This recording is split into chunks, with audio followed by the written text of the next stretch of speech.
So cool. So Liz, thanks so much for joining me on the call today. I don't know if you've seen the video with Jeff, but I'd like to go through a similar experience here with you where I just want to pick your brain as a security compliance person, professional here at GitLab, and with your background as a former auditor and in the compliance space, try to give you the platform to build some empathy and educate non-compliance professionals about what it is you do, why it's valuable, and opportunities to make everyone's life a little bit easier.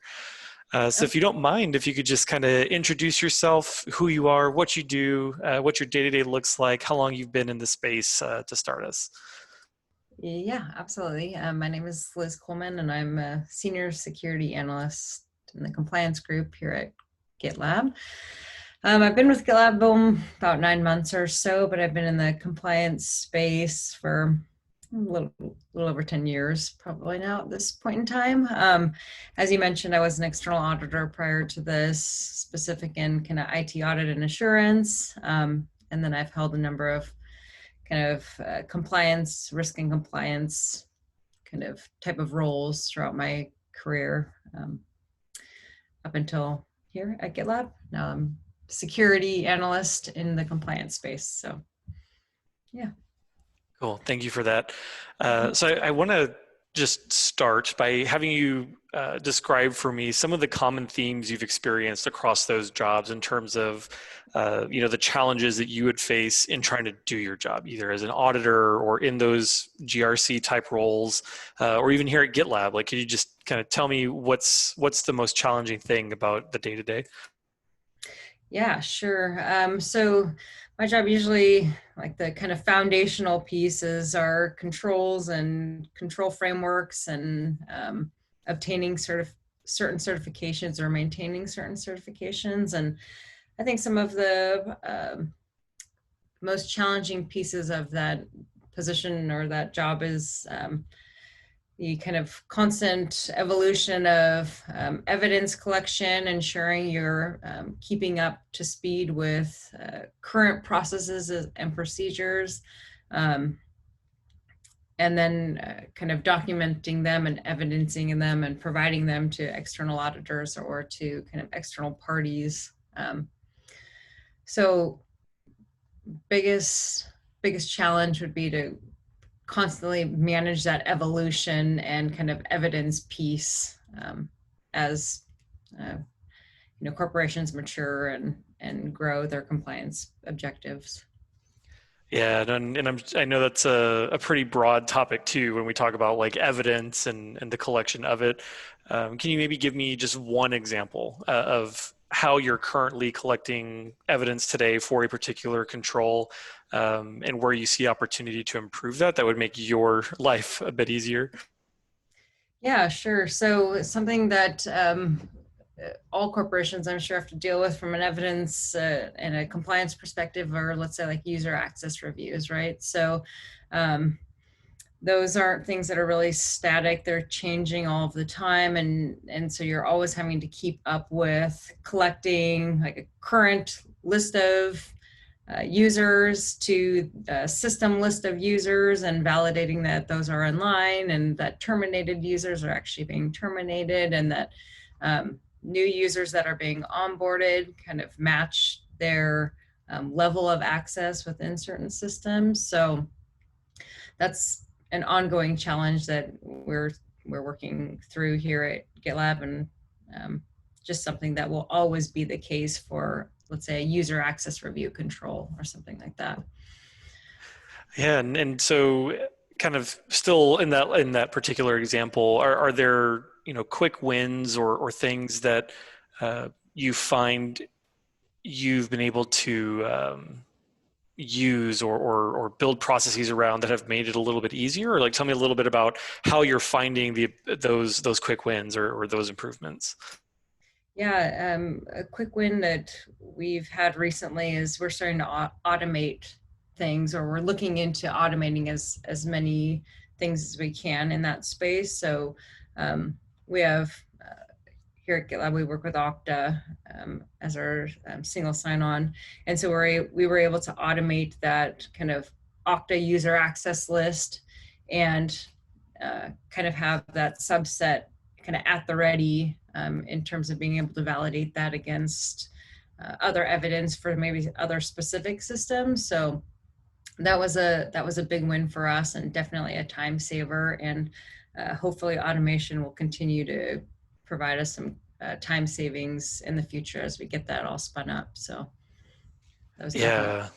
Yeah. So yeah, automation's a big one. If you had to guess, that's probably not a fair question, but if you had to ballpark it, how much time would you say that something like that has saved you on a daily, weekly, or monthly basis? Uh, Boy, it's a good question. I would say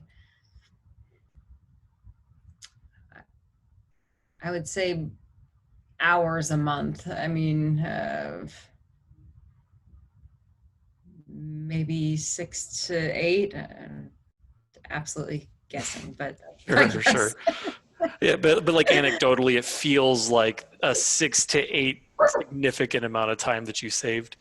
Yeah, absolutely.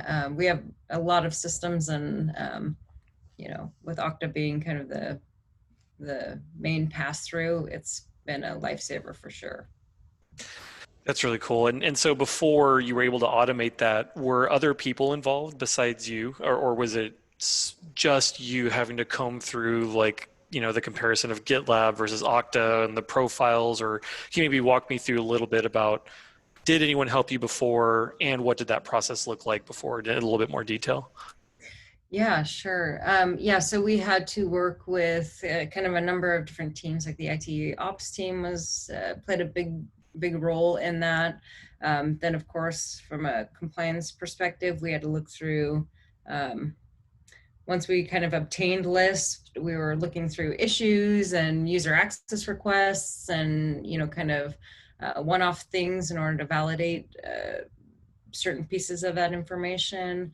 And then you're working directly with managers of the individual themselves to kind of ensure that certain access levels are actually appropriate, or what they have noted as access matches role and job responsibilities.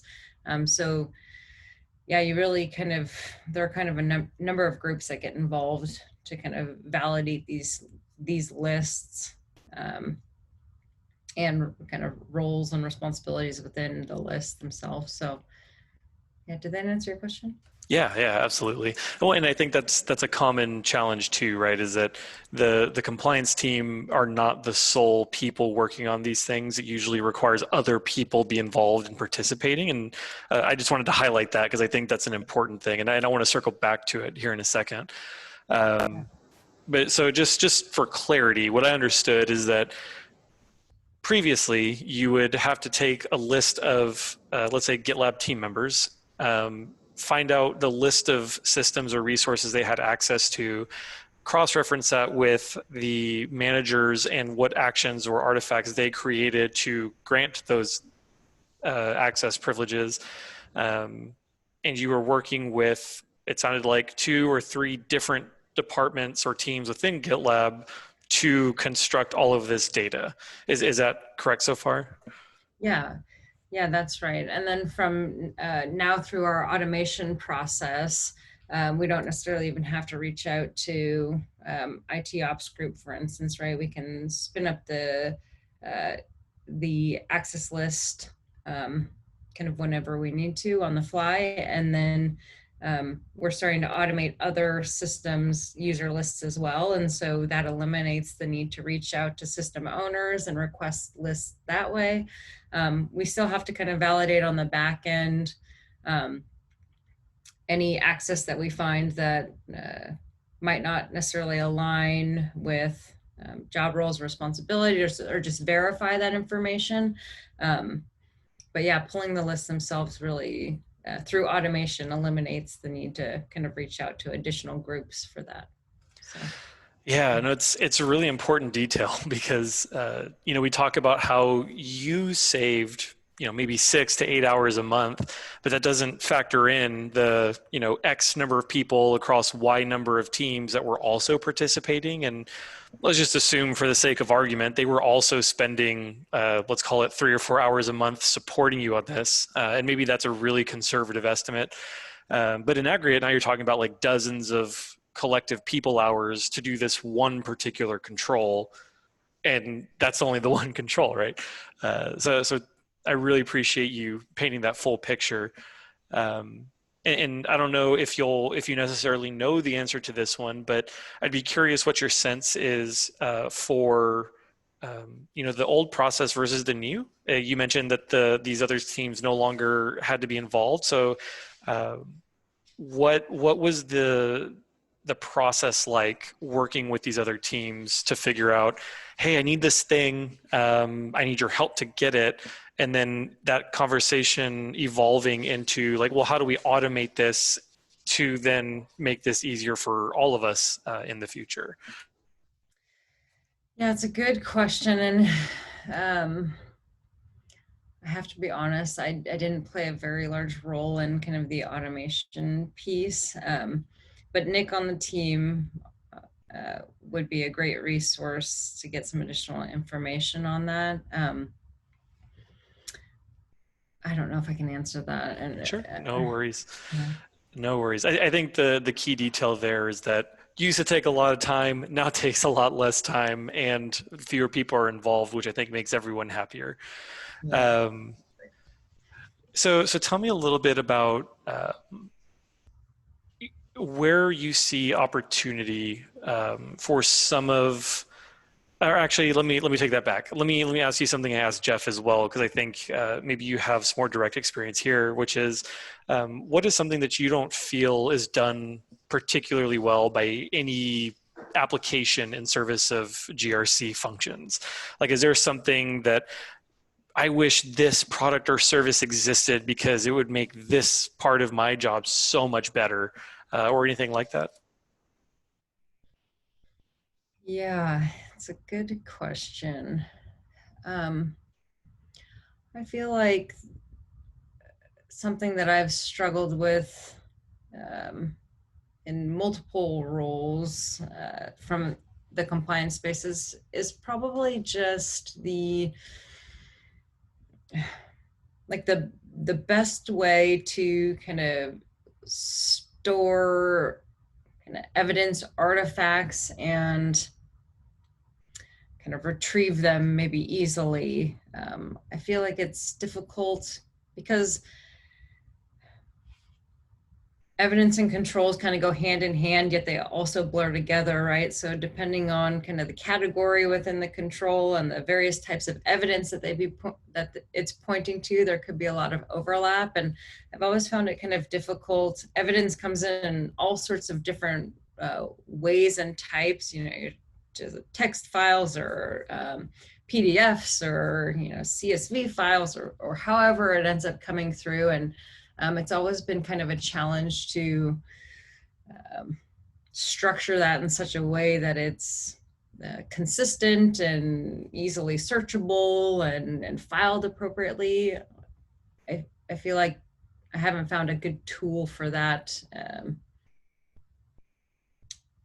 Yeah, it's a difficult thing to do. So that's been kind of a struggle. Yeah, fair enough. And I know what you're talking about, I think, because as somebody who was on the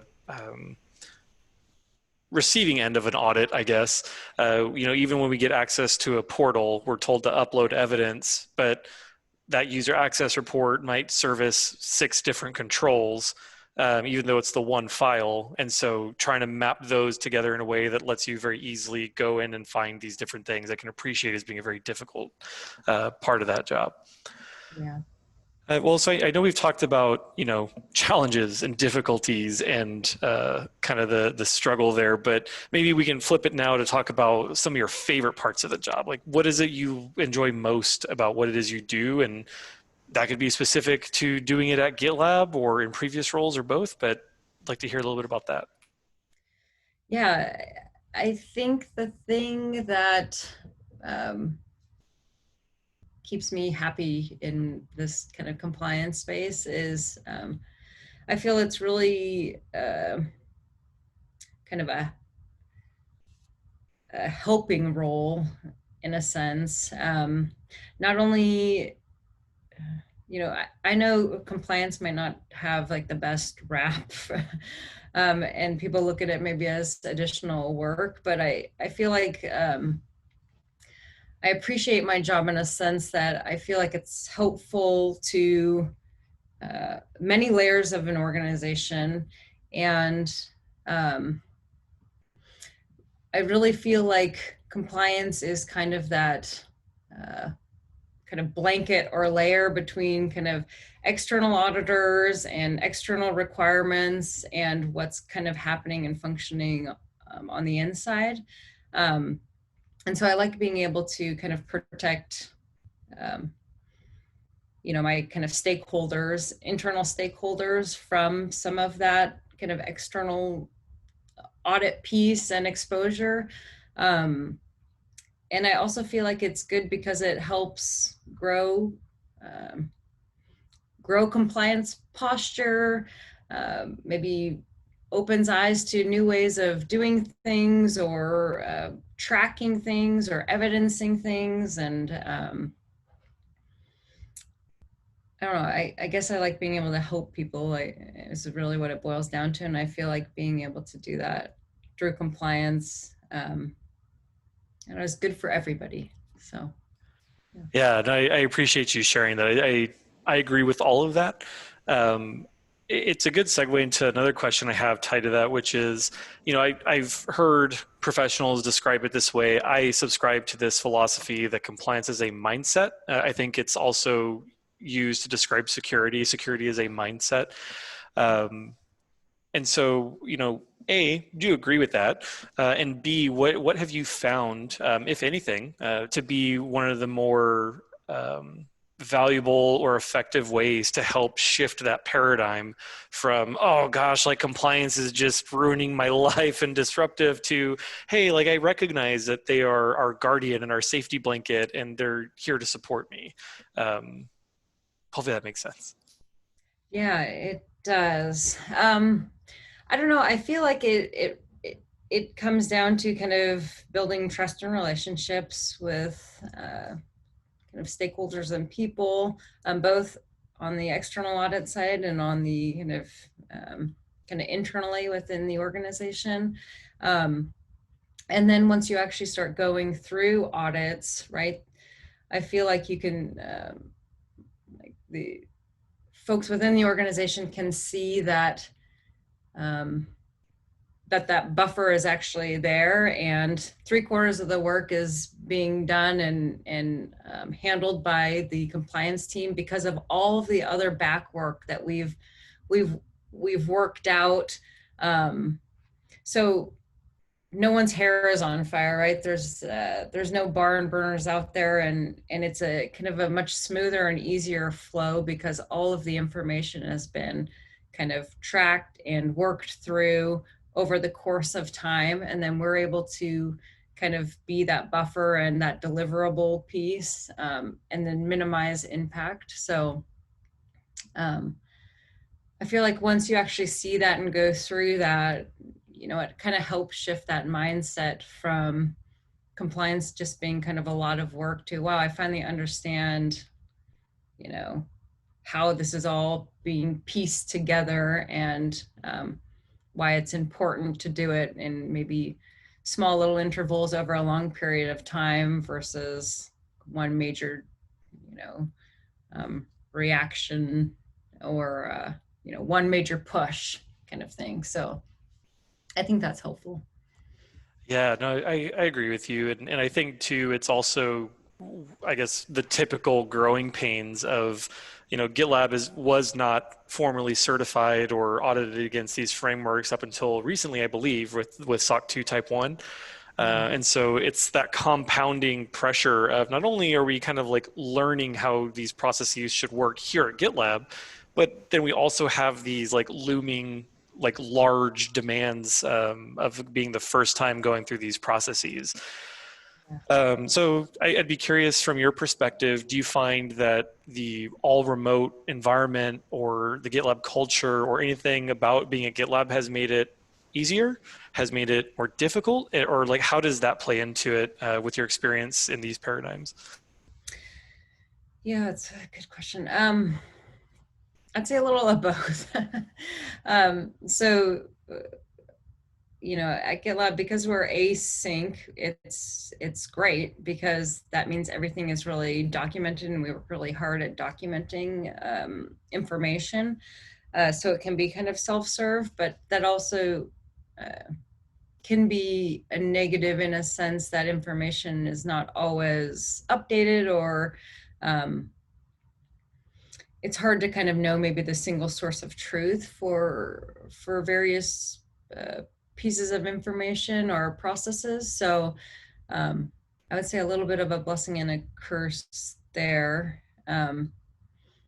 And then sometimes with the async, it's maybe difficult to kind of reach out or have conversations with specific, let's say, control owners or stakeholders, just due to, you know, um, distance and time zones, and just kind of the async nature of um, how we choose to work. But nothing that can't be overcome. It just sometimes might require a little more elbow grease or a little more planning. But um, yeah, I'd say those are some things that have been challenges. Yeah, no, I mean that sounds reasonable to me. I can appreciate how that might be both a blessing and a curse.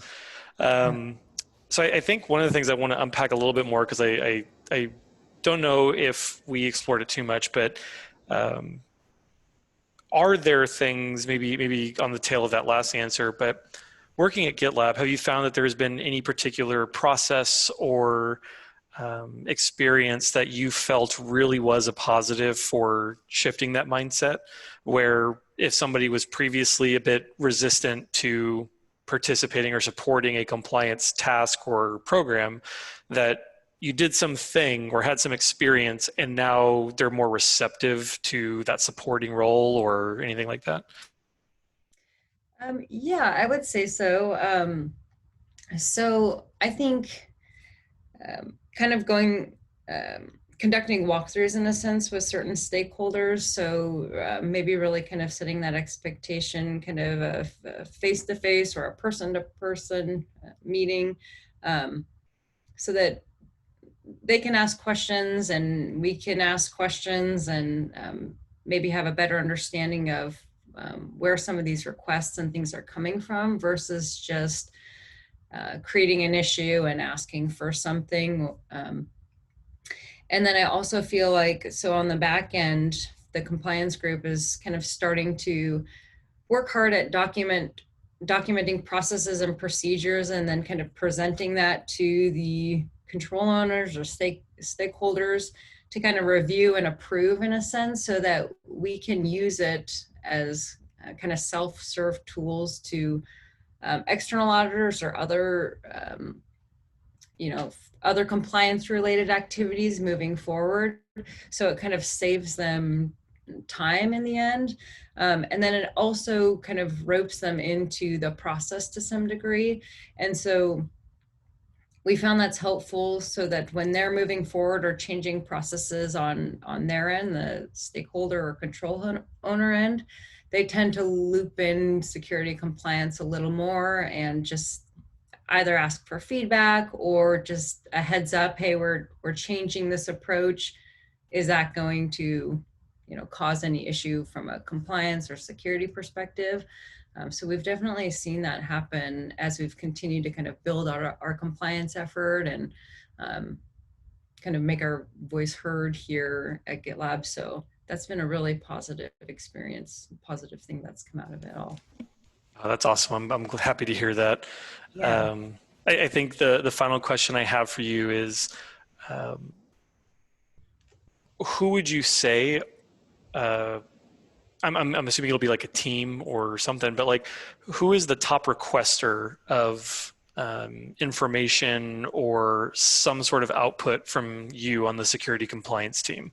And for example, I would imagine that customer success would often come to you and say, hey, like, what is GitLab's certification on or like status with SOC 2? Or what are our security controls in place for this thing that an enterprise customer is concerned with us as a vendor? So who would you say is the top requester for that kind of information? I think you hit the nail on the head there. I would say it would probably be the customer success team, and whomever else kind of supports customers in such a way that they need verification of our kind of security and compliance efforts, and kind of what our roadmap looks like from a compliance perspective, and where we're trying to focus and pursue, additional certifications and things like that. So yeah. Okay, Customer. so I lied. Two more quick questions. Okay. Uh, so along that same line of thinking, if you had to kind of guesstimate and quantify it in some way, what is the volume of these requests? Like X number a week or a day? Like how often are you receiving these? Oh boy, it's a good question. I um I honestly don't know exactly. So we have now a new kind of field and security team that is kind of handling all of the kind of that day-to-day work. And I guess often enough that we have now a whole field and security team to kind of manage all of the requests and asks from that perspective. Oh, So, which is now uh, four team members strong. So, I mean, I would say the volume is fairly substantial. Quantify, I couldn't. I don't really know off the top of my head. sure. No, that's fair enough. So I'll actually not ask the next question because I think it's along that same line where it'd probably be better for like field security or customer success. But my point in asking those is I really want to drive home the point that the security compliance team is valuable, and like without people like yourselves serving this really important function, internally here at GitLab, whenever we would get those requests from a customer to say, hey, like, what are your controls for this? Or how are you meeting this? How are you securing our data? We wouldn't be able to provide anything, or at least not in nearly as an efficient time frame or manner as what you and your team do. So I just wanted to try to highlight that with some of those questions, but I think this call has been great for that anyway. So thanks for taking the time. Yeah, absolutely. Yep. The more certifications we get, the easier it is to kind of present that information and, not fill out kind of one-off requests and things like that. So yeah, absolutely. Anytime. Cool. Thanks, Liz. Thank you.